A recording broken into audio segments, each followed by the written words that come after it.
Really? Good evening and welcome to the October 21st, 2025 regular Board of Education meeting. We will start with the roll call, please, Ms. Haas. Mr. Loop. Here. Mr. Lewis. Here. Mrs. Selly. Here. Mrs. Reynolds. Here. Mr. Nickram. Here. And we'll start with Pledge Allegiance this evening.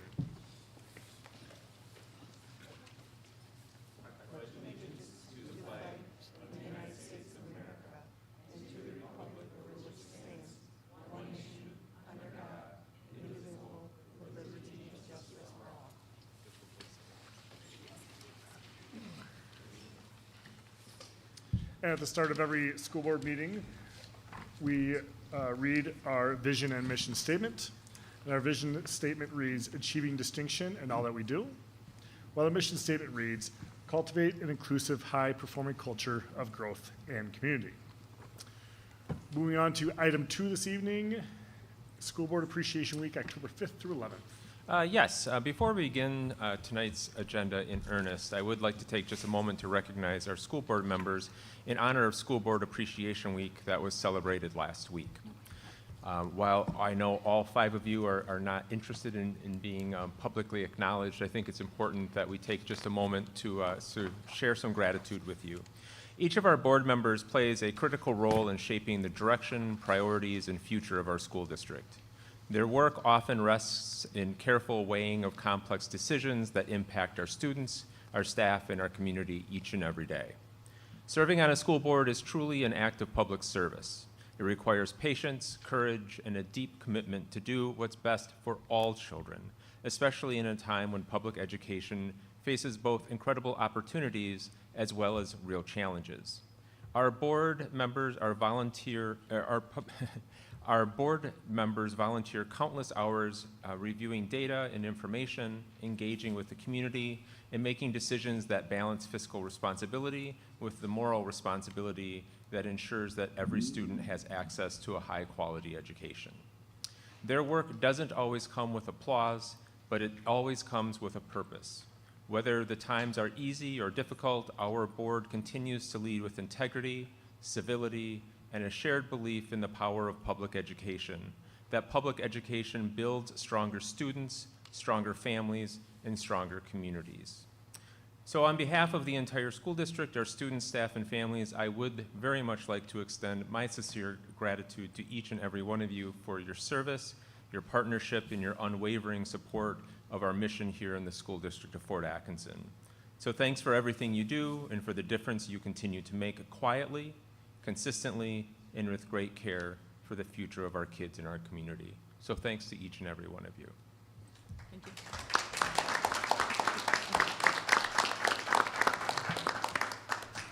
Thank you for that. This evening we'll move on to comments from the audience, and it does not appear that we have any. Yes, we do not have any this evening. All right. And moving on to the consent agenda. Yes, as we're aware, Robert's rules provide for a consent agenda listing several items for approval of the board in a single motion. Documentation concerning these items have been provided to all board members in advance to assure for an extensive and thorough review and will become part of the permanent record. Items may be removed from the consent agenda at the request of any board member. This evening, in your consent agenda, you have item A, minutes from the September 18, 2025 regular meeting. Item B, personnel, of which we have no items. Item C, approval of the stipend of the board secretary. Item D, the 2025-26 academic and career plan. Item E, Start College Now and Early College Credit Program Requests and Progress Report. Item F, gifts to the district. We ask that you accept the following donation, a donation from Warm Belly Farm, that of 40 pumpkins with an approximate value of $300 to Luther Elementary for a fall activity. Again, we'd like to thank Warm Belly Farm for their generous donation. And then item G, payment of district bills and the treasurer's report. Those pumpkins staged, right? They were brought in this afternoon. Perfect. All right. Any discussion from the consent agenda this evening? Okay. Move to approve the consent agenda as in the meeting minutes, or as in the agenda. I'll second. Right. We have a motion by Ms. Selly, a second by Ms. Reynolds, and a roll call, please, Ms. Haas. Mrs. Reynolds? Yes. Mr. Lube? Yes. Mr. Lewis? Yes. Mrs. Selly? Yes. Mr. Nickram? Yes. All right, item 5, instruction, high school course proposals. Yes, we'll welcome Amy Oakley, our Director of Instruction, to the podium to share with you some updates or potential updates to our agricultural programming at Fort Atkinson High School. Good evening. Tonight, I'm pleased to share an overview of the proposed updates to our One Fort Agriculture programs. For your consideration this evening are 6 new courses to be added to our program of studies, as well as 5 course updates and 3 course eliminations. Together, these changes represent a thoughtful redesign, visioned collaboratively with Shannon Lyon and Abby Kurt, our One Fort Agriculture teachers, Leanne Sherrill and Laura Krause-Emmerich from the high school administrative team, as well as our career and technical education coordinator, Cindy Sandberg. I want to thank our agriculture teachers, our CTE department, and our leadership teams for their collaboration and creativity in working with me in developing these proposals. Our goal is to ensure that our agriculture program is current, connected to student interest, and aligned to the expanding career pathways within the area of agriculture. Agriculture remains one of Wisconsin's proudest traditions, but it has transformed drastically. Today, agriculture includes technology, engineering, environmental science, business, and sustainability. And it's about drones, data, and innovation as much as it is about crops, livestock, and dairy. Our goal is to make sure students see agriculture as not as a single subject, but as a course valuable to take one or all within and across the pathways of animal science, plant science, natural resources, and agriculture technology, which you will see on the visual that you have in front of you on the screen. Given the number of changes, we decided it was easier to just show you the end product rather than all the details within it. You will see that the changes structure our classes to have our courses in the area of animal science, plant science, natural resources, with our capstone programming being in the youth apprenticeship option, as well as an agriculture technology or an ag technology course that applies to all of the pathways. As always, when we bring new courses to the Board of Education, these proposals are grounded in 2 important commitments. No additional staffing will be added as a result of these new courses, and the new courses, as is true of all high school courses, will only run with sufficient enrollment. The updates that we bring to the Board of Education this evening, displayed on the screen, include the following. New course offerings, to which we're very excited about. Introducing areas like outdoor recreation, forestry, wildlife management, agriculture technology, and different types of animal care. These courses bring in high-interest topics that connect to Wisconsin's identity of an agriculture state, but also to the future work of agriculture career fields in our state. We have existing courses that have either been retitled or restructured to better support family and student understanding, ensuring that when a student registers for a course, the title clearly communicates both its content and its career relevance, as well as having full year courses being restructured to half-credit options that create more flexibility and better align to students' interests and schedules. We also have a few courses that, as we looked, we are recommending for elimination, where they overlap with existing business education or family and consumer science offerings. These allow us to remove that redundancy and create open space for these innovative new courses. Ultimately, this redesign is about relevance and opportunity. Students will have more ways to connect to what they learn to real-world application, from hands-on animal care to DNR certifications, dual credit, and updated science equivalencies. These experiences both build skill and confidence while giving students a sense of direction before graduation. As well as these changes ensuring that our programs honor Fort Atkinson's agricultural roots while preparing students for a future defined by sustainability, technology, and community leadership. So there's a lot of information that you received in your packet this prior to the board meeting about all the individual offerings.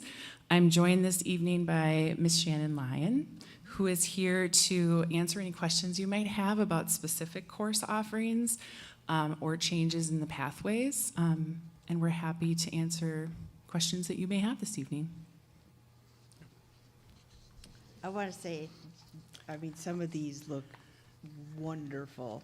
I mean, some of these I know we've probably needed for a long time to, come up to par with some of the other ones. But can you touch a little bit more on, there's a couple of them here that say, only offered even years or odd years. Can you explain a little bit on that?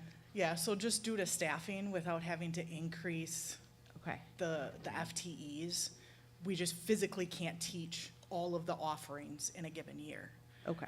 So those were courses that we anticipate will get the enrollment kind of every other year. They're more of a specialty type course where Okay. we can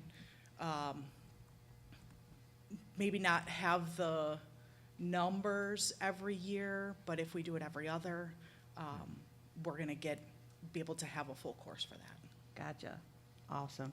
And then it also says, like, on the outdoor recreation, it includes 5 DNR certifications. What kind of certifications are those? So it would be hunter safety, boater safety, archery, snowmobile safety, and ATV safety. That's so cool. So, and Abby and I are both certified through the Wisconsin DNR as instructors for all of those so that we can teach them and offer those certifications. And it is for high school students, Mrs. Reynolds. So. Fine. No, that's awesome. That's awesome.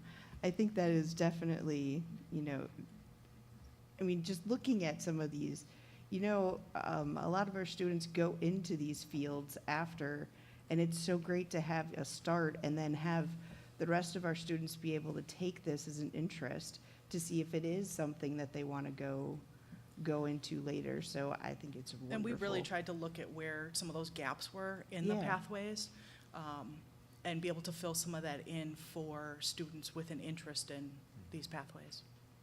Yeah, I just think it's really, really great. Thank you so much. I don't remember such a significant change within the agriculture department in recent years. This may be obvious to some, but what was some of the driving catalysts for change here?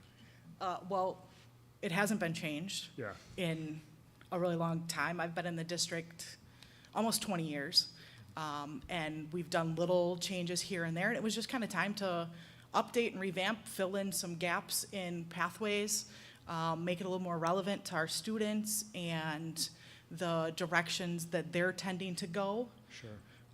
and where we're seeing our students after school, after high school, those directions, their interests, all that thing. So it needed to be done. And with the change to 7 periods at the high school, it really affected elective enrollments. And so many of our courses have been year-long classes. So us splitting them into some semesterized courses in the half credit really opens up a lot more options and flexibility for students. Throughout this process, were there things that you were surprised by or just different offerings that perhaps you didn't think about throughout the process? Like before going into this, maybe didn't think that we would have a particular class that's new, or is there anything that you discovered throughout this process, like, hey, that's a pretty good idea? Was there anything that, there's aha moment at all? In a So long-winded question. when we first started, it was kind of in an ideal world, Sure. what courses would you want to offer? And then we filled up the whiteboard with that. And then we tried to make it a little bit more realistic in terms of, instead of trying to design 30 new courses, what courses really kind of put everything together. Sure. So it's something we've been kind of looking at the last few years and just haven't taken the leap to do it. It's a lot of, that's a lot ton of of work. changes. Yeah. It's a lot of work. But just with a lot of the changes going on with our enrollment and changes going on, like I said, with the 7-period day, we knew that it was time to do some updating. Sure. I just say, this looks fantastic. I think, Yeah. I mean, what a contemporary boost, and I think you have really expanded the potential for interest from students who may not have typically taken a course in the department. And I also think the additional accessibility through these courses, in many cases standing on their own based on a topic, as opposed to being prerequisite, having a number of prerequisites, will really be helpful as well. So when this was brought to me over the last couple of months, I was sincerely very excited to see, and thank you and your colleague for all of the hard work, and others involved as well, because I think this is a great evolution as to what's next. Yeah, and we've presented this to our students, and they're super excited for a lot of these new offerings and things that they've been asking for years that we haven't been able to do or haven't done, and so now they're super excited about some of these possibilities moving forward. That's great. Great. These are electives right across the board. And as I look at these, it reminds me of something that my biology teacher had told me when I was in high school. He said, many of these things I teach you so that you will pay attention to the world that's around you. And in a day and time where so much of the world is here or here, I almost think that something like this should be part of the core curriculum, at least one, to say, hey, pay attention to what's out here. You know, there's a lot more to be learned about, No, the but we world. need more FTE. So, I'm sorry, did I get you? No, but if we were gonna make these required, we'd need more FTE, because physically, I can't. Oh, hey, okay, well, I didn't say every idea is a good idea. They can't all be zingers.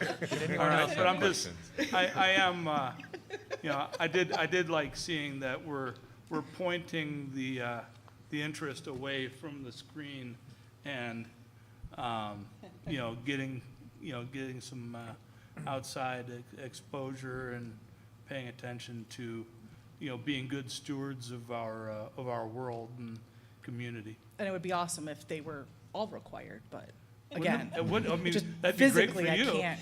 I can't. Job security, but I just physically can't do them all. You can teach.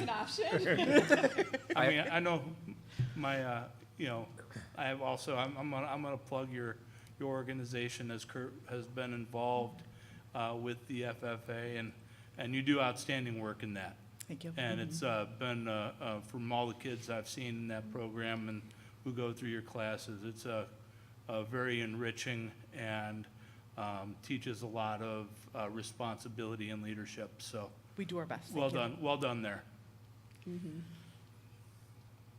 I was wondering if you could talk a little bit more about the potential for science equivalencies. Like Kurt was saying, these are electives, so that would be like a junior, senior science elective, and then also it seems like most of those courses are then could be dual credit, so students could earn some early college credit. Is that right?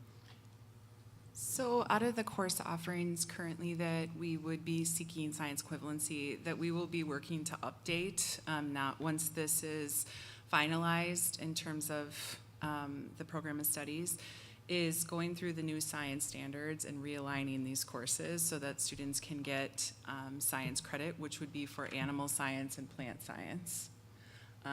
We'll also be looking at other offerings, but currently those are our science equivalency offerings that we offer now, but are just in need of updating. So it's definitely a nice option. Our science program works where there's 4 required semester classes, and then after chemistry, Chemistry 1, Physics 1, Bio 1, and Earth Science, then they can take elective areas. Well, for kids who are trying to get as many of these as possible, opening a slot in their schedule to have an ag course, which you'll notice that the animal science is a full year class, the plant science at this time is a half credit class, but can really help them meet that science requirement while still accessing all the ag classes. What was really fun is as we were going through this process, we realized a lot of the topics you see up here were in the classes they were already teaching, but were just almost invisible because the course name was more of a big picture name versus a really specific. So we're thinking now, that a student who is interested in plants, but maybe more interested in plants at home versus, plants, crop and soil science, they can pick the area that best fits for them. Excellent, thank you. For those that are very excited about hamsters, there's a place for them as well. That is one of our favorite names. Yes, I And I Don't did forget the learn horses. that they had strong opinions about horses, just so you know. Can you talk, can you both talk a little mammals, bit, I realize, so. can you talk a little bit about the dual credit and what that entails? Go ahead. So right now, our animal science class is a dual credit offered through Western Tech, which is part of the technical college system. And if this is approved, then plant science and crop and soil science are the two that we're looking at to also offer as dual credit through Western Tech. Which means you take the class and you have to pass equivalency of an AP exam, or you take the class and you get a grade in the class and you get credit? So you take the class, you get a grade, and then if it's above whatever the percentage is that is set by Western Tech, and it varies by course, then you would get that credit through Western Tech. Transcripted credit. Yeah. And there's certification requirements for teachers to teach those classes, right? Yes. So it's essentially a college-level class that they're taking Yes. through a technical college. Great. And, Dr. Abbott talked a little bit about prerequisites. Because these are now broken up a little bit more specific topic areas, are there a lot of prerequisites going on between the classes, or is there like kind of maximum exposure for students? Some of the upper level courses will have a prerequisite of one of the lower ones, but there's going to be a lot less with the prerequisites. So it opens up a lot more courses for students to come explore different areas. Yeah. And what we realized was probably more important than prerequisites was limiting the options for freshmen. And then after a student is a freshman, those options really open up. So freshmen can take outdoor recreation, they can take plants, wildlife, and agriculture, and animal business and agriculture. Those are their options. After freshman year, those are available to older students, but most likely wouldn't be taken by older students. Yeah. So that's kind of how we delineated rather than have everything build upon itself. They felt it was important to honor the needs of freshmen on their own and then work to meet the needs of upperclassmen who might now have a spot in their schedule to access a class. So our intention is to welcome those people in rather than require them that they take 3 classes to get to a capstone course. Yeah. No, I appreciate this. I appreciate all the hard work and the thought that went into it. I think that it, much like our tech ed department, it offers a lot of exposure to students without having a full year commitment, as well as students that maybe aren't interested in going into that as a career, but just want exposure to the learning. And especially in very specific areas, they might have an interest in that area, but don't want a full year commitment or don't want, to necessarily take the 3 classes that lead up to it. So I appreciate this. Well done. Thanks so much. Thank you. Okay, great, and how this works is, like any course offerings, gets placed on the resolution gets placed on the table, and then, approval in the November board meeting here, so. That's right. Right, we have some resolutions in front of us here. Alrighty, so this one is, be it resolved that the following new high school course proposal be placed on the table and considered for the approval at the November board meeting. Outdoor recreation, wildlife and fishery management, forestry and woodland management, dairy science, milk to market, animal companions, horses to hamsters, ag technology. Be it further resolved that the following revised high school course proposals be placed on the table and considered for approval of the December board meeting. That's supposed to be Of the November. November It's board updated, meeting. but you'd have to Okay. refresh. That's what you were. Yeah, there you go. Yes. So, be it further resolved that the following revised high school course proposals be placed on the table and considered for approval at the November board meeting. Plant science, plants at home, crops and soil science, animals, business and agriculture, plants, wildlife and agriculture. Second. Right. Second. Was that a second, Matt? Yes, second. All right, we Second, have a motion by Ms. Selly, a second by Mr. Loop, and all those in favor this evening, say aye. Aye. And those opposed? All right, that passes. Next up is non-instruction, strategic plan, guiding principles, and district beliefs feedback. Yes, so. And then again in August, we launched our new strategic plan efforts as we are in year 5 of our existing very successful strategic plan.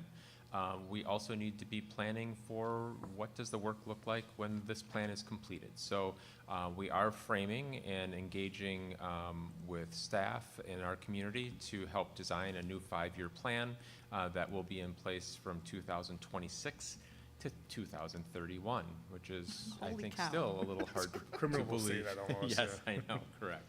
So as we talked at greater length at an earlier meeting, we've tried to put this process into a number of different pieces so that we could look at looking at how this might frame out over a period of time, with hopes of having a rather complete strategic plan for the board to consider taking action on in late winter, early spring, so that we can begin planning and setting goals already for next year while school is still in session this year.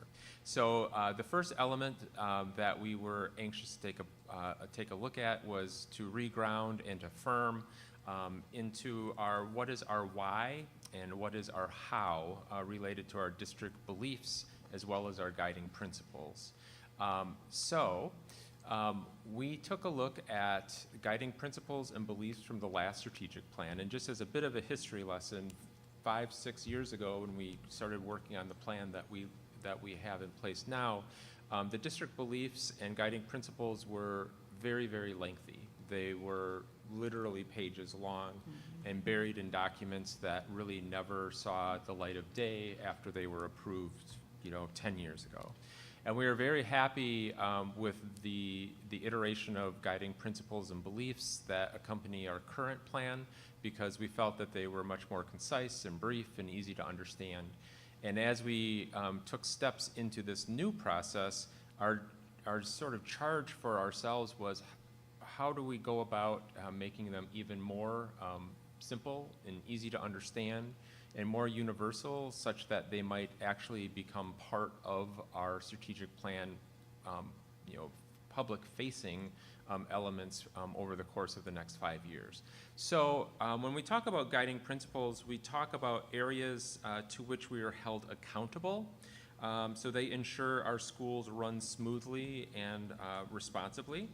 And then our district beliefs, those are the elements that we choose to believe in, or that frame our part of our school district, that embody our core values and model the high-quality education that we strive to achieve. So we took the guiding principles and beliefs from the last strategic plan. We sort of put them through a bit of an internal process, in, again, working towards being concise and clear, but also universal and comprehensive. And then eventually we got to a point where we put those into a survey and shared that with our staff and internal stakeholders as well as our community, gathered feedback. We had a number of respondents to the survey, which we were very appreciative of, given some of the extensive time that people clearly took in interacting with the materials that we shared. And we got some really great feedback from stakeholders that put through another round of edits, which is getting you to where we are this evening. So for the community's sake, as always, all of these materials are in the board packet and are readily available. And as promised this evening, this is simply an update for the board to gather any feedback you might have, whether it's at the table this evening or also knowing that there will be time for this to be edited or massaged before the final plan later in winter or early spring. So with guiding principles, the school district of Fort Atkinson acknowledges and works within these guiding principles These represent the cornerstones of our organization's operations, and that we have vigilance in adhering to these principles, creating the foundation of our viability and our success. And we did switch categories a little bit here, just for ease of understanding and so that each of these categories stand more distinctly on their own. So those categories, academic accountability, fiscal responsibility, community engagement, federal and state accountability, safety, and then physical and human capital. So I think it's best that I don't read each of these to you, as I know that you've had time to be familiar with them as well. But then when we looked at district beliefs, again, we looked at shifting categories so that each of these elements stood on their own and represented different core belief areas for which our organization exists. So again, our beliefs define who we choose to be. These are elements that may not be the same from school district to school district. These aren't state or federal requirements. These aren't requirements from the DPI. They aren't necessarily procedural. But they are perspectives that we regard and core values that define and distinguish us. You know, and a key element of our existing strategic plan was to be a school district of distinction, and this, in my opinion, are efforts to further that, that sense or that belief. They represent a level of quality and attainment to which we hold ourselves accountable, so always raising that bar for the betterment of students, and they are the foundation for the results we desire to achieve in the strategic plan. So we have the categories of distinction in learning. We have a category of distinction in belonging. Those are very much intended to represent the academic progress as well as the social emotional learning elements that we know we value in needing to be balanced for our students to be successful and continue to grow in any one of our schools. And then the third category is that of stewardship. So I would be happy to answer any questions you might have, or if there is any dialogue that you'd like to engage in on these beliefs or guiding principles. Again, they will not have any action taken with them at this point, and they are definitely elements that we will bring forward to you as we share updates with other parts of this planning process as well. Thank you. Oh, I wanted to say thank you to you and everyone who's been working on the new strategic plan. I think that it's a really important component for the district, and not all districts have a strategic plan, by the way. It's true. But I think it's very important to, you know, look at this as a sort of a guide and see how are we doing. This is our goal, and to have a document that you can look at to measure your progress. I also appreciate all the thoughtful comments, as you said, and that I'll make this a document that everyone can get behind. So thank you. And I would add to that, I'm not sure how many school districts have a strategic plan that is valuable, right? Like, it could be written on paper, but one that's worked through as thoroughly and has gone through a process as much as what ours has, and the amount of time that goes into it. 5 years ago, when our strategic plan was approved, it was, we set forth on it, and it's something that we talk about at every single meeting. We have discussions on it. It's not something that gets shoved in a folder and then we move on from it. So this next, these next 5 years is coming up with this new strategic plan. I'm excited about it because, not only is it going to guide what things will look like for the next 5 years, but it's really how we push forward.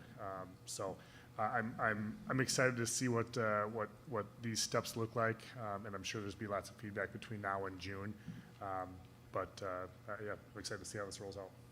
So we took the time to survey the teachers and staff to get their input on this too, right through this whole process. Yes, as well as the community. As well as the community. And I mean, there's not a whole lot of benefit to being a teacher, but you to allow them to have a voice and contribute to a plan like this is a really good move for, you know, they're well, you know, I mean, they feel like they have some ownership and some stake in the direction. And so I can get behind that. I think that's a great thing, that you've done as a leader to, you know, put that out there and receive that feedback, so. Well, I think the last thing that any of us, including yourselves, want is a sense that the new strategic plan is one that is delivered, that's already a pre-written package. And I think the idea to provide some starting points is a strategy that has merit, but certainly to gather feedback and to get input is critical as well. So. Yeah. And I think having the community involvement is really important. I mean, a district is a huge part of a community, and so to have that community involvement, I mean, we look to community partnership, we look to the community for referendums, we, you know, see the community at events. I mean, so we're an integral part of the community, and I think having their input is really important.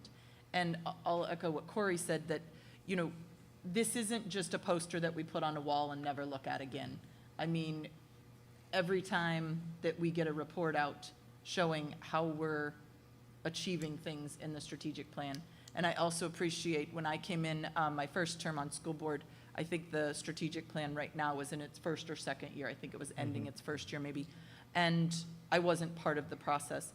But to not just wholly upend what we've done before, but to take it and say, where are the areas we want to focus? Where are the areas we want to, you know, highlight, we want to really look at? I think that that's important because that helps create that continuity and looking at it and having everyone in one grounded thing. And just without it just being a random document of a lot of words, to really be thoughtful about the words that are chosen and truly have these as the beliefs of the district. I think that's really important. Thank you. Well, I was just going to say, I think that the effort is, you know, for these to be foundational elements that continue to be brought forward in the next plan. So I think, you know, from an evolutionary sense of planning, we made a quantum leap from what was 10 years ago to our existing plan, and I think these are excellent next steps for us as well, because all of the parts of that plan, we like to be concise and tight, but also readily known and understood, just like our vision and mission that went from sentences to words that are very impactful, but each one of them very important. So by way of next steps, we promised that we would take this incrementally and that we would share updates with the board. Our next steps then are on the engage and vision element that will be taking place in November and December. We anticipate providing the board and the community an update on that element at your regular December meeting. And this is the ideation of our One Fort future. Who are we and who do we want to be? We're very excited about the next step here because, again, we will be doing a full staff as well as a full community survey.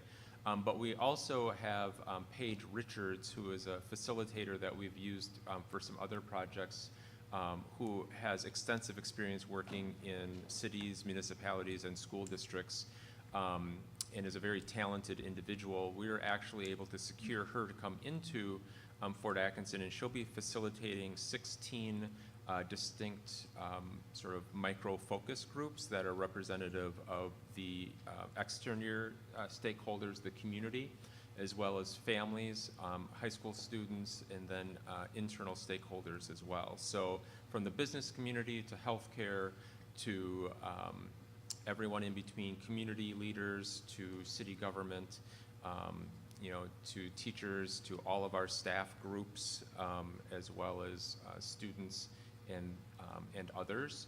They'll have an opportunity to spend 45-minute sessions with Paige to work through a process that then will also be available to everyone else by survey. So we will put all of that information together and pull those experiences into one spot to provide you that information in December.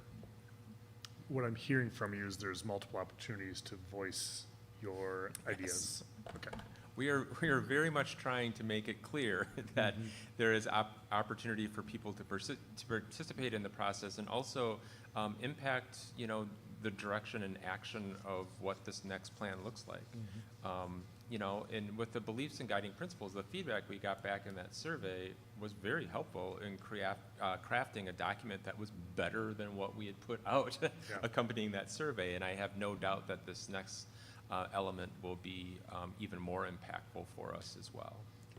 So, but again, we'll give you another update in December, but we're very excited, and we'll have a busy November as we welcome 100+ guests in to work with Paige over the course of 2 days. Okay. All right, next up is the enrollment report. Yes, it is. All right.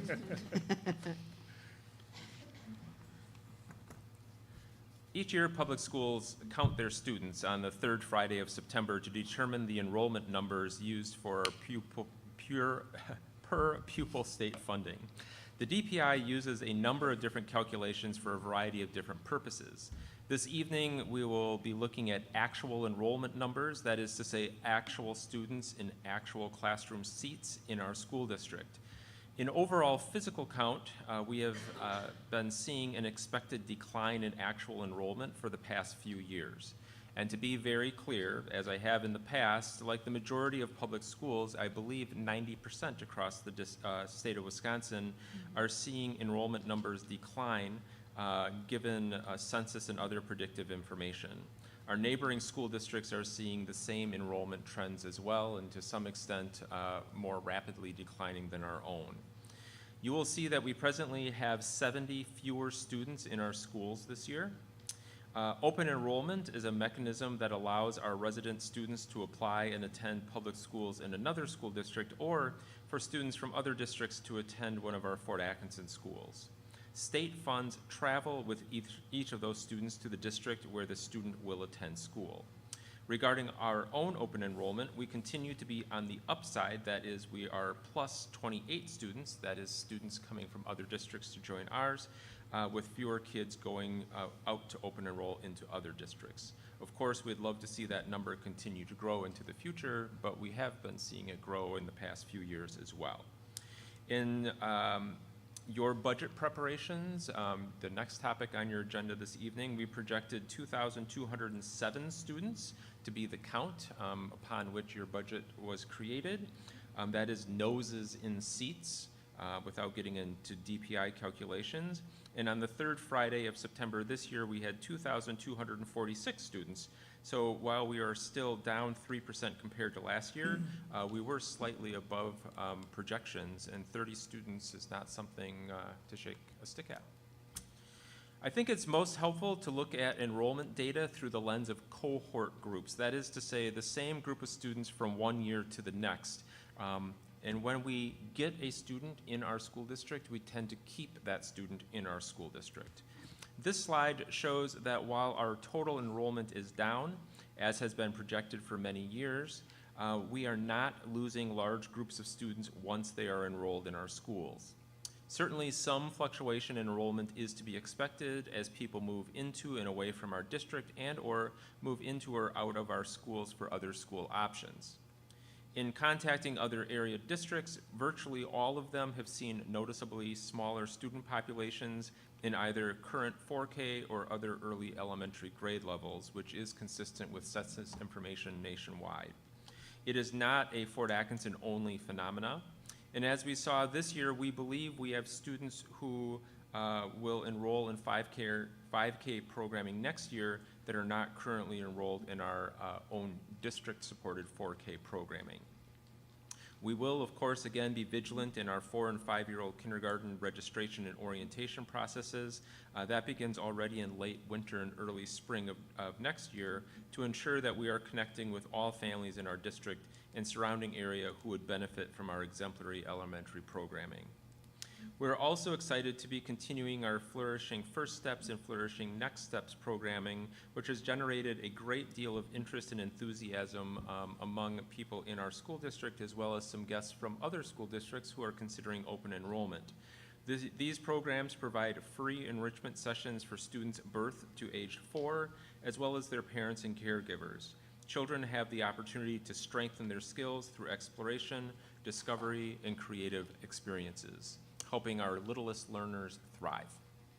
So, as we look at this particular slide, I would point out a couple of elements. One is our graduating class last year, or last year's seniors, was a particularly large class. So we had that group leave, clearly, upon graduation, and were replaced by 118 kindergarten students. So that's a significant difference from graduation to kindergarten. And that is very typical across virtually any school district I talk to, which is a great many, including several in the Madison metropolitan area. The number of young learners is just simply small, no matter what district you're in. So as we've talked about, of course, over the period of years, as our smaller groups work through our system, the high school is beginning to see some of those smaller classes matriculate through 9th, 10th, 11th, and 12th grade as well. Now, what's exciting about this slide, and I think deserves the headline, is that all of those numbers in green were kids that joined our district that were not necessarily anticipated. And if you add those green numbers, that's 105 students that joined the district that were not anticipated. And chances are we're going to get to keep those kids because statistically when kids join us, they stick with us. I think that says a lot. I think you have open enrollment there. I think you have students coming from one type of schooling into the public school setting. I think you have all sorts of variables in play that are attracting kids really across the board unilaterally at all three levels. So I think that's really something to acknowledge and celebrate. And truly, without that, our enrollment would look significantly different. So I think some thanks and congratulations are important there. So with that being said, I always like to continue to remind people that we're public schools. And public schools welcome all students regardless of their needs or special programming or what it is it takes to make sure that we're moving them from point A to point B, which is not the case for all schools. We are in charge of all kids all the time, and we're proud to do that. So even though our enrollment may be declining in some instances, our student needs are increasing, as are the supports and the types of programming that we need in order to help kids be successful and continue to grow. So I would hate for there to be a notion that because we have 3% fewer kids than we did last year, that equates to a radical reduction in programming and or staffing, because that's simply not the case. We're very proud of what we do and the success we're having with students, however many it is that we have. And I do think there are some really good markers that were also part of our existing strategic plan that are measurable to see that we are attracting kids and we are performing at a very high level in attracting other families to our district as well. So with that, I'd be happy to answer any questions that you might have, or if there are thoughts you'd like to share. Can you go back to the enrollment comparison slide? This one? Yes. Okay. So I just want to, I mean, all of those green is phenomenal, and the red, those are students leaving, correct? Yeah, which I would say. So there's 5. Yeah, which I would say is like a nominal difference, simply kids coming and going. And, you know, the Right. other piece of this is as a But snapshot. still to have just 5 Oh, yeah. is, Right. I mean, right there in itself is something to be like definitely excited about, because that means, you know, there's more kids coming into the district. Yes, the populations, you know, the enrollment sizes are smaller, but still to be having all of those kids joining our district and not leaving is huge. It definitely says something about our teachers and our staff. I agree. Mhm. Absolutely. Yeah, and you mentioned the 3%, and it's easy to look at, you know, 2024 versus 2025 number. That the 3% is about we're losing kids, right? Mhm. The 3% is about, you know, what graduated and what we're putting back in, right? Exactly right. So that's, you know, I think that's an important piece is, you know, when the public is looking at these numbers, it's, you know, we're not losing kids, we're not hemorrhaging kids to other districts or other schools. This is simply about a smaller population that's entering 4K or kindergarten when they hit. So I think that's an important thing to note here. Right. Agreed. Yeah, I mean, when you look at the kindergarten and you see 118 kids in 2025, and then you look at 218, I mean, you know, maybe there's more people to move in that are kindergartners through the years, but, I mean, you can just see that it's just down. Population is down, and that's what the census says, that's what the data says. Can you, when we go back up to the top slide, the one before this, the 21 for less than full-time, what is that number and how is that counted, or is that not counted as an actual number where we get per student money? Yeah, so the second row is the 2,199.1. That is the number that's actually used in a calculation for state aid, and that is sort of an amalgamation of all of these numbers factored into a DPI calculation. Because we have a tenth of a kid Well, attending that's, our I mean, district. to your point, Yeah. yes. They only come like one day a week, every other week. But yes, I mean, there are different circumstances for different types of students, and so that might be special programming, that might be ulterior placement or alternative placement. There's a number of different things that could play in. And that's why I really like to talk about how many kids are actually in front of teachers and staff every single day versus what the calculation is, which is clearly very important, as Mr. Knit will share shortly. But, you know, how many kids are with us and how many kids are in classrooms is, you know, really, I think, where the bulk of our, you know, care is. So, getting to that, so in the projected budget, it was 2,207 students, I think is the number that you said. I think that's what I said, yes. And so the state is looking at our full-time equivalency as 2,199.1, so we are 7.9, you know, off, but that's a very Well, nominal number when you look I at the don't want to budget. start comparing those numbers because, you know, this could have been on one could be using full-time equivalency and the other could be physical count. Okay. So, you know, I think that's probably a little bit more nuanced than I'd want to Okay. commit to. But my point is that our budget numbers Yes. are projecting pretty accurately, not pretty accurately, really, really Very accurately. Is that a better? Right. Yeah. We're really accurate in our budget, and we're looking at trends and looking at data to make sure that we are being realistic about what our numbers are going to be. And I think there are districts that play that card a little bit, neither inflating potential enrollment before their annual meeting or perhaps the other direction. And our intention has always been to bring budget calculations and data to that process that are as accurate and linked to historical information and projections as possible. And this is another example of that being successful. And I do appreciate what you said about the programming, that, you know, we look to provide quality programming and quality classes for all of our students. And with the count being 70 less students, that doesn't mean that's 3 second-grade classrooms. Exactly. That is across the entire district. So it's not a ratio when you look at student to teacher, or, yeah, teacher to student ratios. You can't just look at that and say, well, that means that you have 70 extra kids that aren't being, you know, that don't need to be taught. So That's- if the ratio is 1 to 20, then we can, you know, Right. lop off 3.5 teachers. That I think that that's an important point, but that we do look at the quality programming, and I think, as was discussed before, that we do look at the classes and the class sizes, and if the class sizes don't support the offering, then that's evaluated every year, so.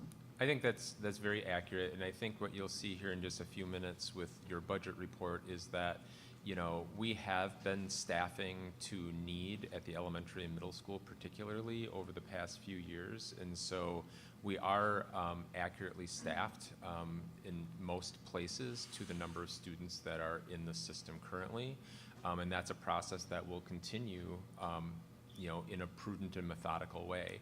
And I appreciate you making the point, because we do try to make it very clear that it's not 70 kids in one place. It's 70 kids, you know, smattered across the district. So sometimes it is, I think, easy for some community members to casually make suggestions that they're shocked we haven't thought about. And at the end of the day, you know, while we are seeing a decline slightly from year to year, our programming continues to be robust and necessary to get every kid where they need to go. So. I wanted to echo the, how impressive it is, the increase, you know, in the cohort, especially kindergarten through 8th grade. I mean, a lot of them are over 10% more students. And I noticed from 2024, the 4K is 102 in the enrollment comparison. And then incoming kindergartners, and 4K is optional for families, and is an increase of 16 kids. And I see that in 2025, there were 91 4K students. Is the number of 4K students pretty predictive of kindergartners, or does that fluctuate a lot? I would say that, I mean, statewide, if not nationwide, is the number that is fluctuating for people and aren't, you know, in districts aren't quite as certain as those very youngest learners. We know what the census numbers are, how they are coming into school and where they're choosing to go to school is a little less consistent perhaps. I think we've been fairly stable that way. I would make note that our increase from 4K last year to 5-year kindergarten this year is indicative of a non-partner 4K group in the community. Those students weren't necessarily counted in our projections per se, because we didn't know how many of those students there were or how many of those students would be joining us. So we're very happy to see that 16, I think, largely came from that group, which does help us predict in the future. That was a first year type of scenario for us, or second. So that does help us sort of see how kids will matriculate then through as well. And there just are more offerings in the community for pre-kindergarten types of programs. So to your point, I think when you're seeing, you know, 118 in kindergarten this year, there were, you know, 109, 113, like, you know, I think you have a good sense of what those, you know, early grades are going to look like for a few years. And without at all trying to sound overly optimistic, it is really nice to see a new housing project well in the works on the other side of town. And the amount of curb and gutter that went down just today on the roadway is pretty amazing. But I'm excited about the opportunity for people to be able to secure housing in our community, or maybe move between houses or housing settings in order to allow families to get into better residential settings. We do believe that we have a lot of houses that are underutilized for families that would love to spread out a little bit or would love to relocate.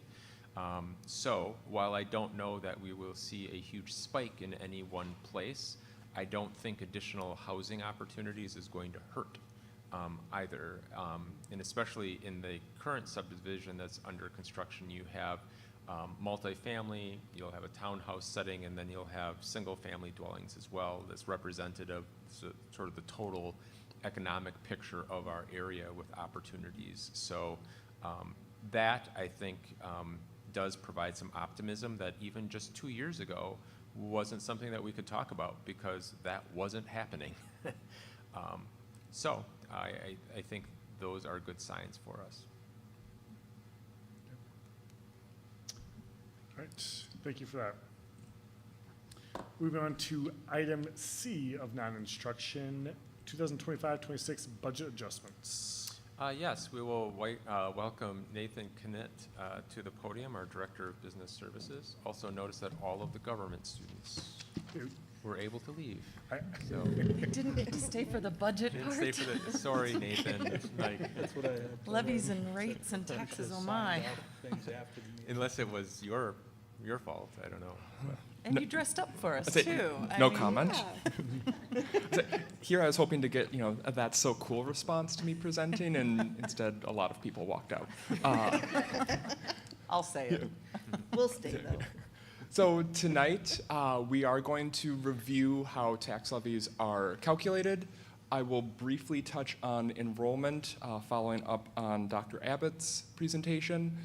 I will then discuss the impacts of the October 15th aid certification, followed by the voucher impact, and wrapping up with the final tax levy proposal for the board to consider. So looking first at how tax levies are calculated for public schools in Wisconsin. This slide here is a quick reminder with some key terms. The first being the revenue limit. That is the big driver of school finance. It's the maximum amount of funds that districts can receive given their respective student populations. So a school district with few kids has a smaller revenue limit. A school district with a large number of students has a larger revenue limit. There is a revenue limit per student. So again, at Fort Atkinson, it's about $12,600 per student. That number is pretty universal across the state. And so we say we will receive $12,600 and change per student each year. With the funding, it's broken down into equalization aid and property taxes. So the revenue limit is your max amount, and the amount from aid and property taxes will vary district to district. So in the school district of Fort Atkinson, we are historically around 50-50 split. That's not good, that's not bad, just historically that's where we've been. Last year we were exactly 50% equalization aid and 50% property taxes.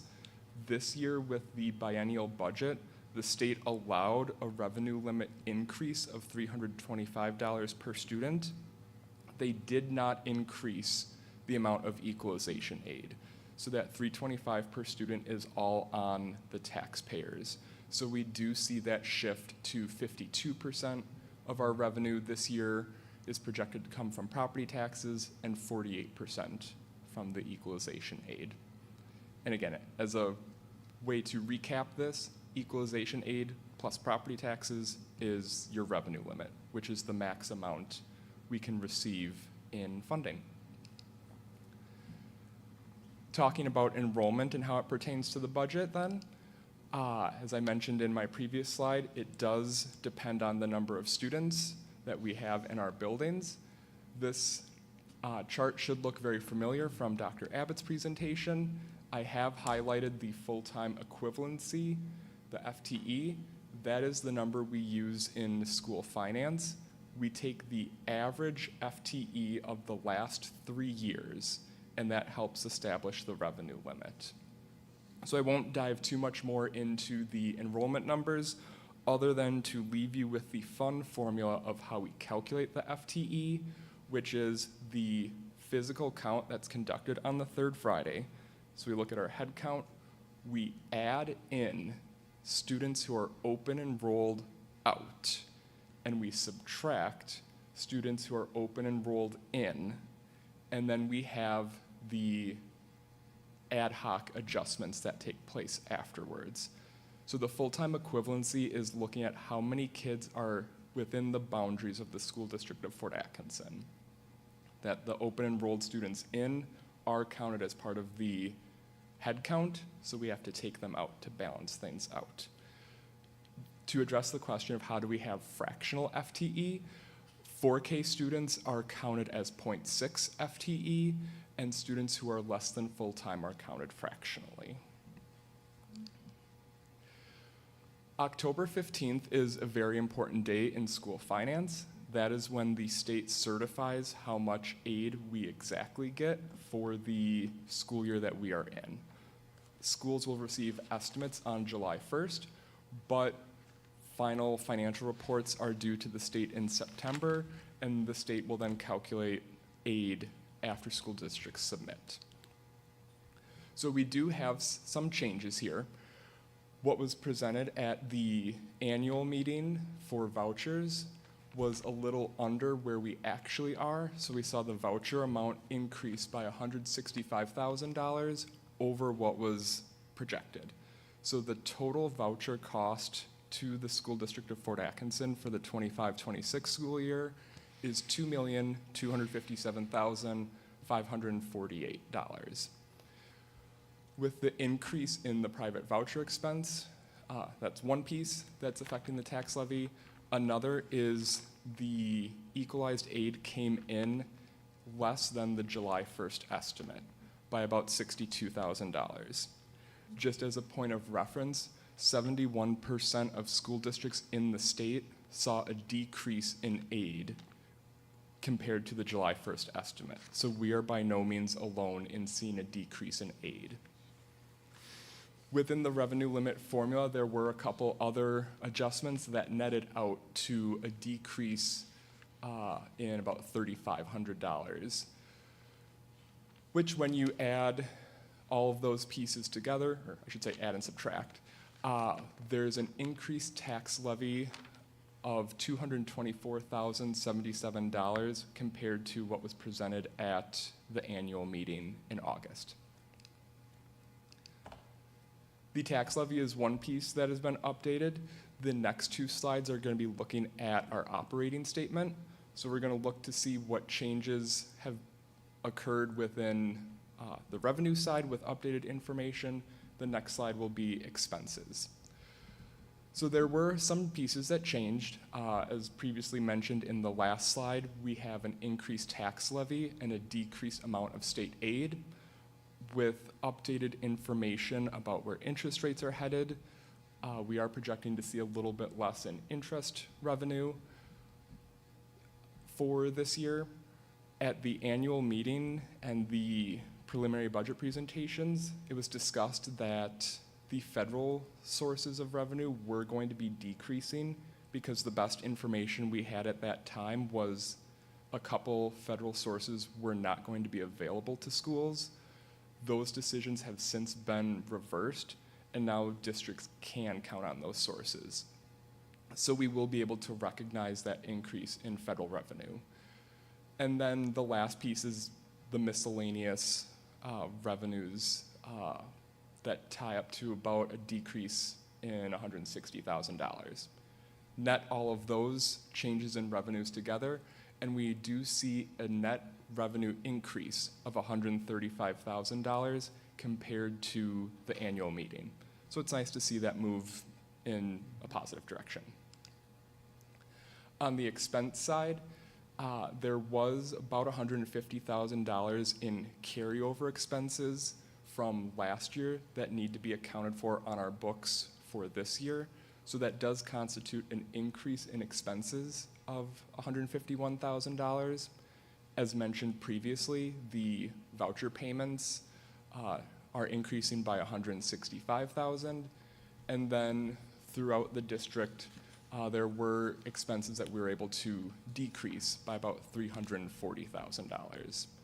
So net those numbers together, and we actually see our net expenses decrease, which is good, by $23,000. So our revenues were moving in the right direction, and our expenses are moving in the right direction. So looking at what was presented in the annual meeting and the preliminary budget over the summer, we saw that there was projected to be a deficit of about $45,000.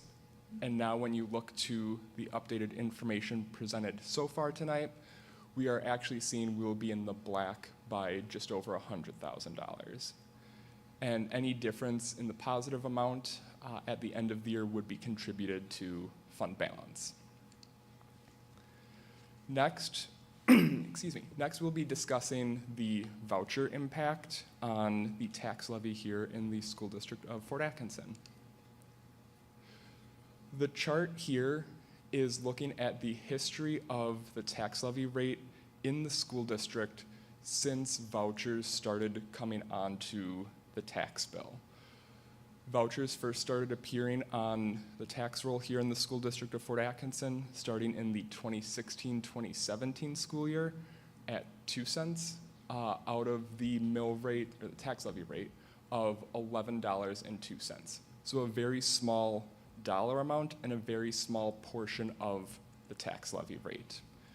And then you'll notice, going from 2016-17 to the present, there are two big pieces that stand out. One is the tax levy rate as a whole is decreasing, which is showing good financial stewardship of our resources here at the school district, in large part through the work of administration, the community, and the board, that we're seeing taxes go down, and we're also seeing the black bars on the chart increase, and that is the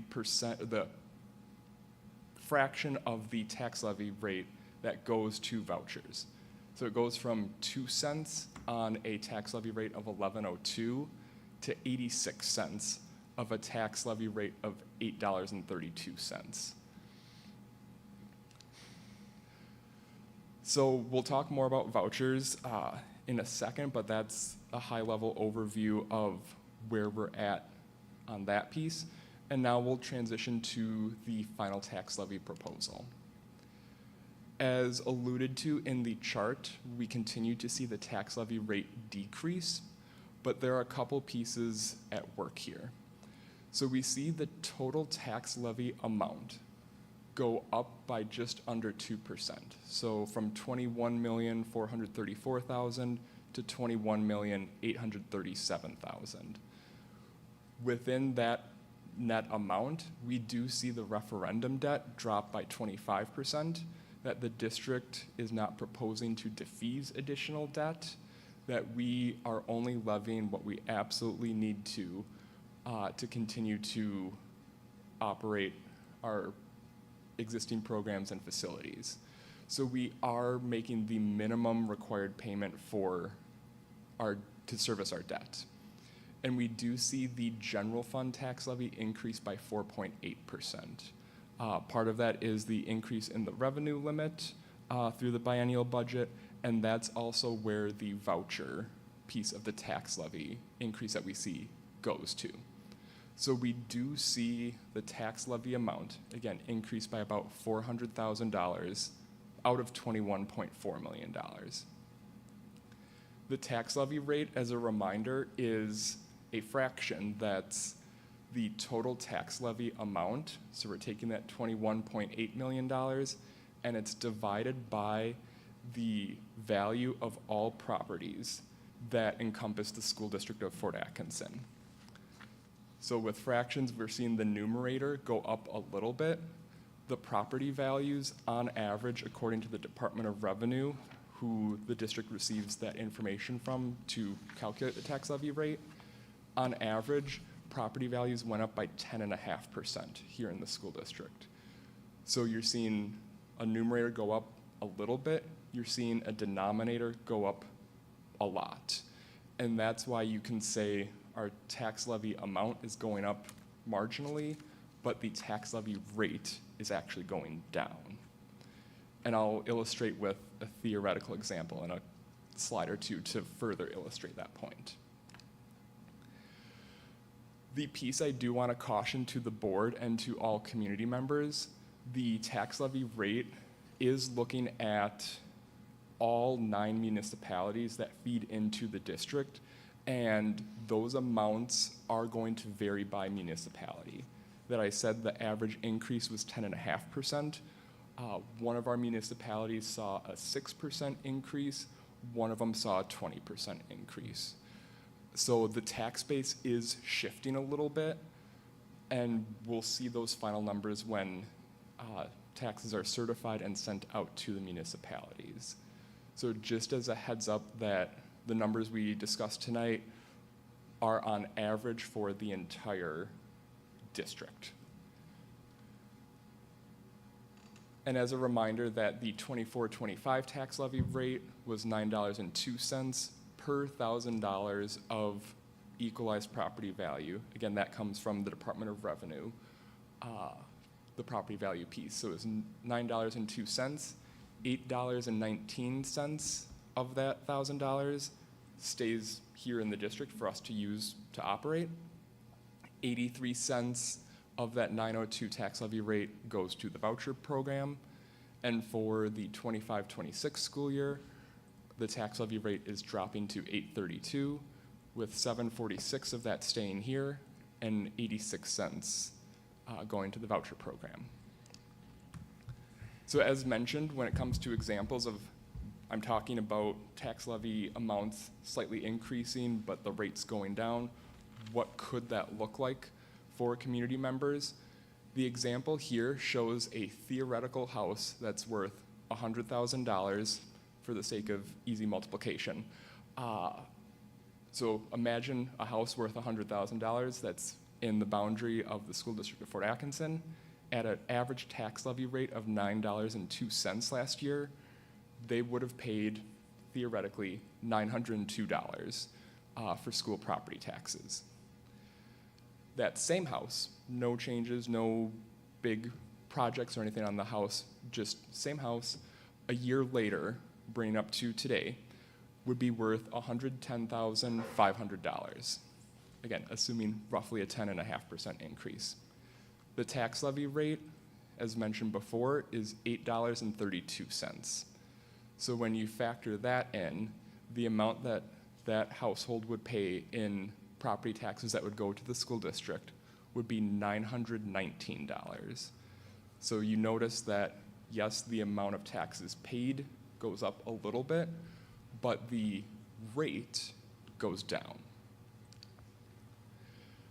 I want to focus in on the voucher piece a little bit more. So this is a zoomed in view of the voucher historical chart from a couple slides ago, that I want to remind folks that for 24-25, that the tax levy rate was $8.19 for the local piece that stays here in the district, and 83 cents went to the voucher program. And for the 25-26 school year, the respective amounts are $7.46 staying here and 86 cents going out to the voucher program.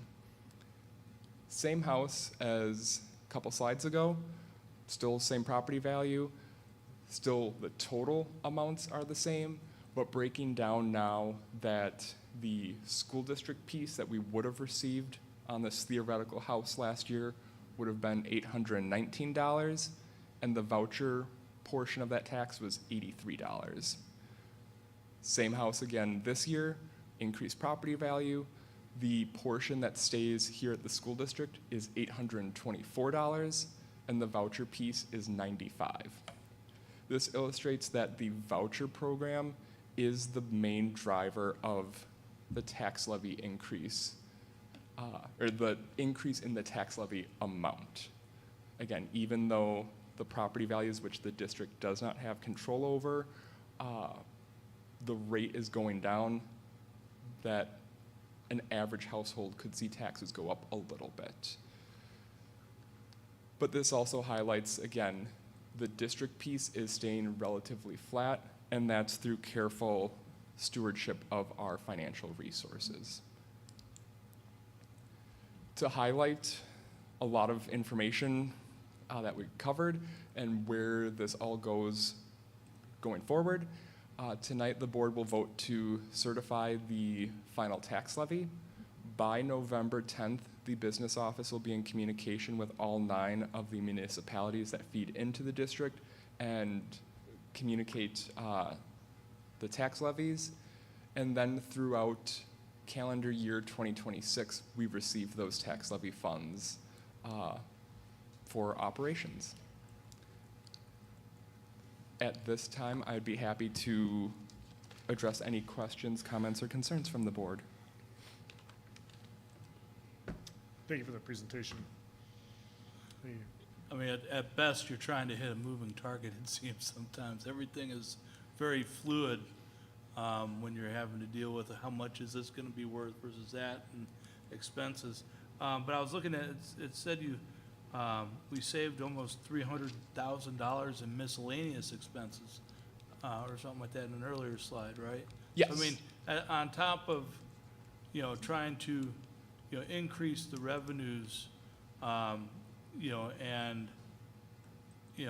have more. Everyone wants more, right? More is more, right?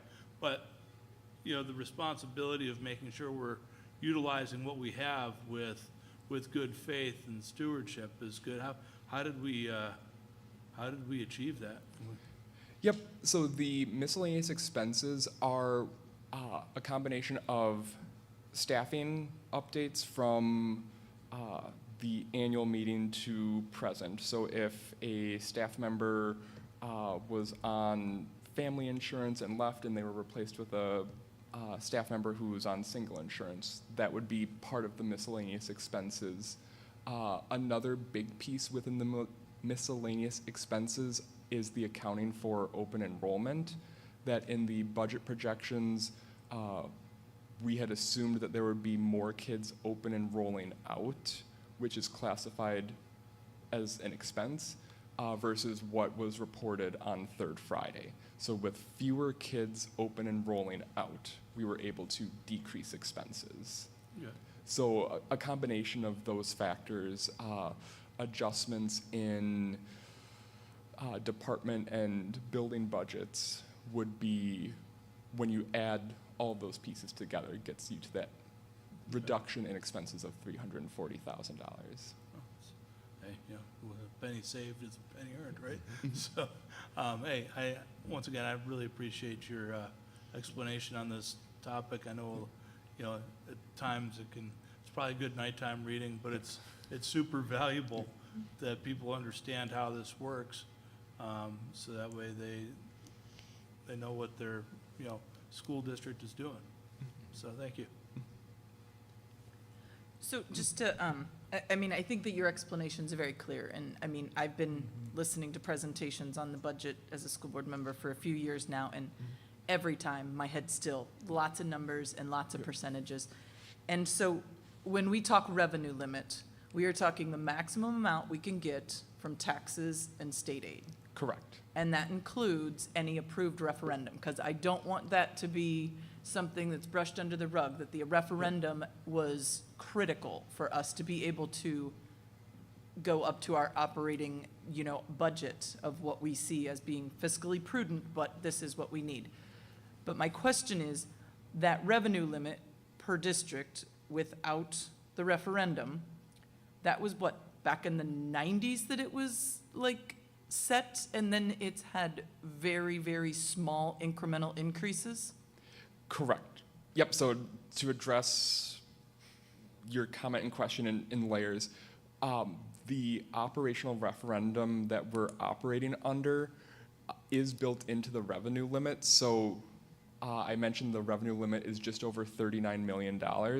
Without the referendum, it would be $32.5 million.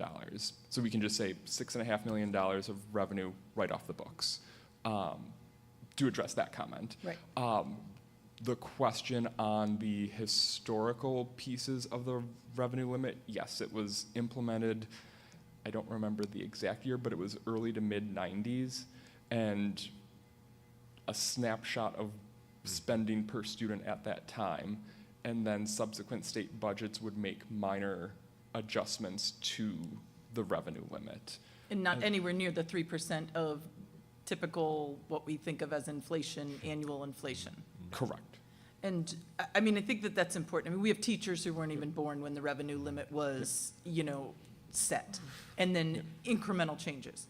And the state came out and said, you know, well, for the next 400 years, we can get $325 per person. But that is not coming from the state. The state is saying, collect that from your taxpayers. With Local this district. biennial budget, yes. Okay. And statistically, if the inflationary increase were included on the revenue cap, there would be no need for an operational referendum.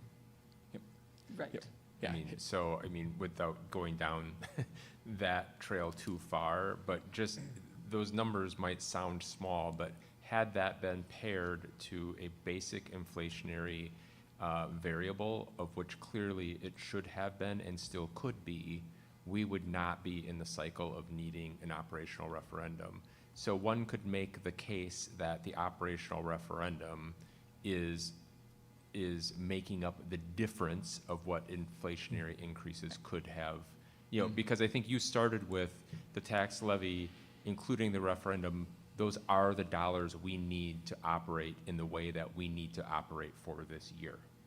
And plus million of that number is money that we needed to beg the public for, when in reality, had inflationary increases just been tied to the tax levy limit, like, we wouldn't be in this predicament. Yeah, I mean, trying to understand this, I've created spreadsheets, and it equals out to right around 2.5%, 3% per year if that would have been, if the revenue limit would have been increased per inflation, which we include in our budget, inflationary increases, including our most expensive, which is our staff. And we include inflationary increases to our staff wages so that they can have a living wage.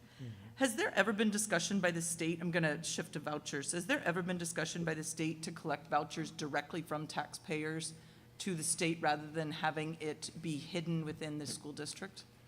There has been discussion from the state of decoupling.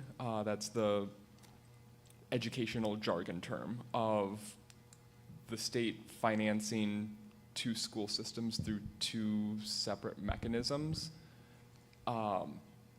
There was a bill, I don't remember if it was this budget or the previous, on decoupling that did not receive the governor's signature. So we are essentially running two separate school districts from, we are the collector of this money, by which the public assumes all of the tax bill related to schools on the paper they Because receive it's one line item. is going to us, which clearly it is not. It's $2.25 million of what's collected is then being immediately deposited into a private school voucher institution. So that is already misleading, and we are already funding two school systems given the way that works. The concern is in decoupling, and correct me if I'm wrong, but one of the concerns is in decoupling, what we already saw in the last biennial budget is portions of the state legislature inflate the amount by percentage vouchers we're receiving as compared to what public school students saw it by way of increase. So what that allows is for even greater variability by chance, depending on political whims, as to which of these now separate school systems, in accounting terms, they would like to favor, one over the other. So, it's a very active conversation, clearly with some pros and cons. I think one of the concerns is, now that we've seen evidence of voucher students having been valued higher by voucher increase by percentage than public school students, what's next?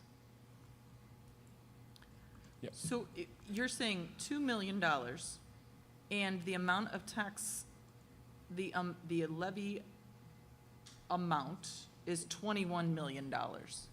So Correct. we're talking 10% of the amount that we are levying to the community is not going to the district, but it's on the line item that says School District of Fort Atkinson. Correct. Okay. And we have asked, just because, we have asked that at least be separated out on the tax bill, so that at least, it's collected, fine, the mechanism is what it is, but at least being able to denote that on the tax bill as a footnote, and it's not possible to do that. And so one year we did do a mailing around tax time, and, there are other things that we've done to try to help people decipher the complexity of a tax bill, which is clearly not simple math. But it is a very difficult, message for us to share and to have people attend to. And I just wanted to say one more thing, and then I will be done.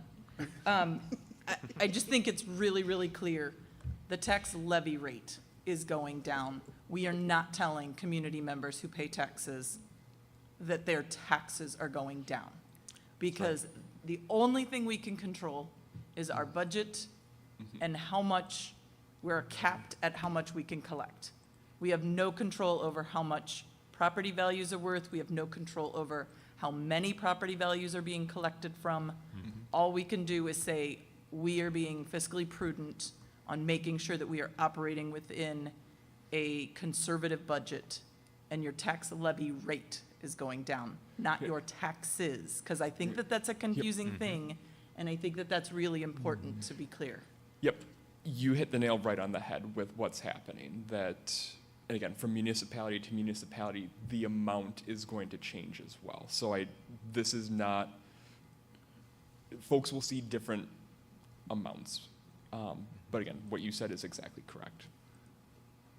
I think it's important, again, to highlight, if I'm not beating it to death too much, that I think that the tax levy rate as a metric is helpful because, you know, it's going, the tax levy rate is actually falling, and our total budget is only increasing.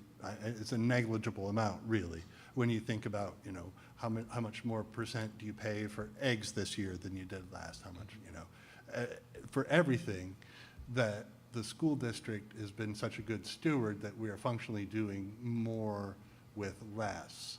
The total amount of your taxes is still far below the pace of inflation because we're lowering that tax levy rate. If your house has increased on average 10.5% and our total levy has increased, wow, what is 400,000 divided by 22 million? Not much. Right. A percent of that. Oh, 1.8% or 1.9%. So, yeah, the district has been operating well below general inflation for decades. And hats off to administration and budget staff to be good stewards of taxpayer money. And that's not for taking away programming. That's not for taking away quality teachers. That's for looking at when positions are vacant, are we filling those positions? How are we being responsible? I mean, I don't think we're saying we're not buying school supplies, we're not buying new, you know, a chair, we're not, you know, I mean, we're not going bare bones. We are still a quality school district. But I think we've been really responsible with the strategies that we've used with the administration to how are we going to keep the budget responsible and fiscally prudent for the community members. Well, and clearly a frustration, you know, in that is as our prudence is driving our tax levy rate down, the voucher tax levy rate portion is increasing. And that is where, you know, combined with property tax increases by percentage, people are going to see a disproportionate increase in their school-related taxes because of that lack of consistency. So unfortunately, we can't separate it, you know, for people to see when it really matters, which is when you get the number in the mail and you know for what amount that check will be written, so.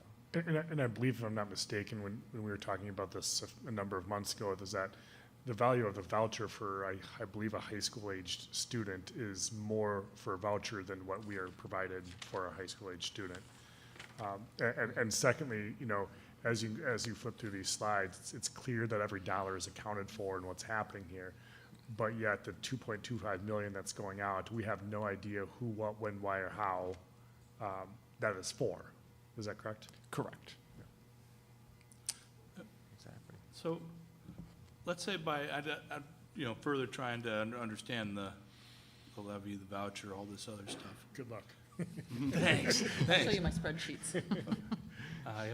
That'd be very interesting. If by some miracle, let's say we're in a complete, one of the other multiverses, right, where all of Fort Atkinson's kids went to Fort Atkinson School, okay, would we still pay the voucher?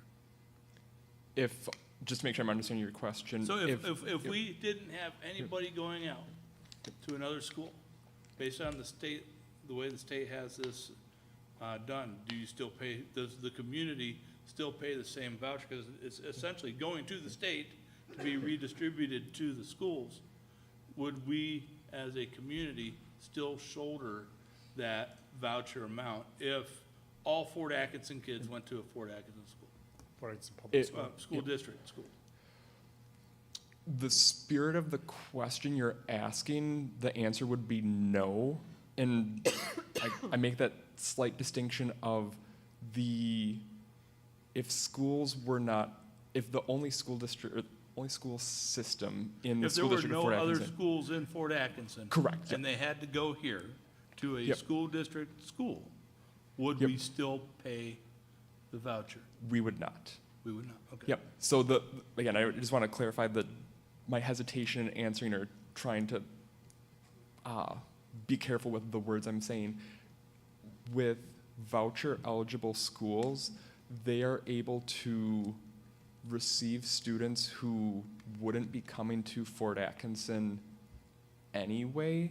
So a student from Jefferson, for example, could come into a voucher eligible school in Fort Atkinson, Right, and Jefferson would be responsible for paying the voucher, even though the school is in Fort Atkinson. okay. Yeah, So like I said, again, this, this is, I'm not speaking against anyone's, you know, thing. I'm just for further clarification of how it works, you know?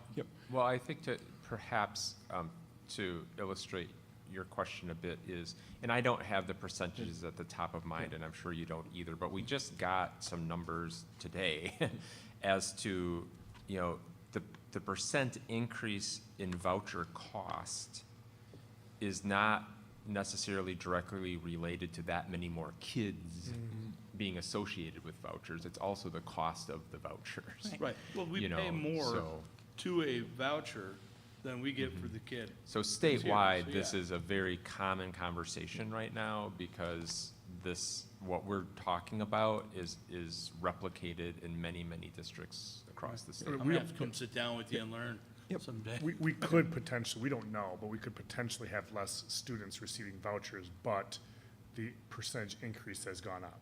Theoretically, that's I mean, possible, I don't know yes. if that works in the Right, numbers, yeah, but, yeah. yes, but theoretically, yes.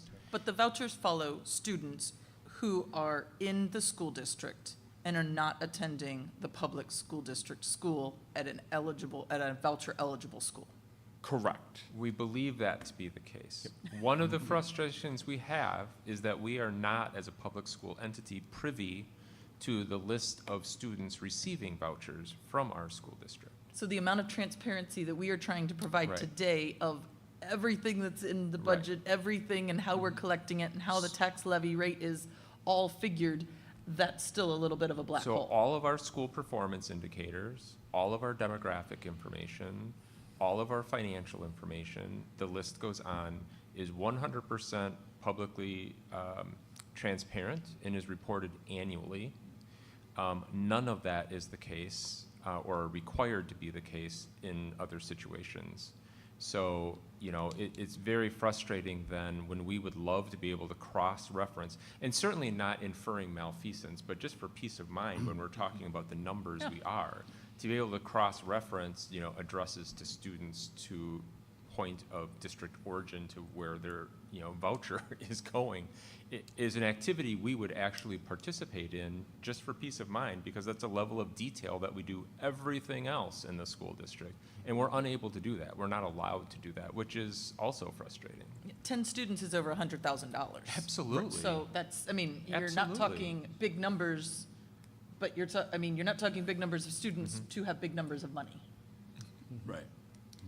So if a child who leaves our school district is not eligible for a voucher, has to pay money to attend a voucher eligible school, does the money still follow the student? We would not receive aid for that student because they were not attending. But We would not money receive would not, aid? but we would not be sending money along with the student.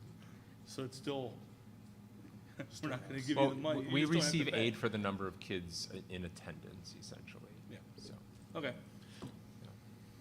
Thanks for the education. well, no, these are good questions, and it is a very complicated as well as complex, you know, element. And, you know, so not to be lost, I would just say in, you know, these last few minutes, of which I think has been really important conversation for us to have with the public. You know, I hesitate to use the word celebrate, but there's a lot to be acknowledged in the presentation that you got this evening, which was mentioned, 20 minutes ago.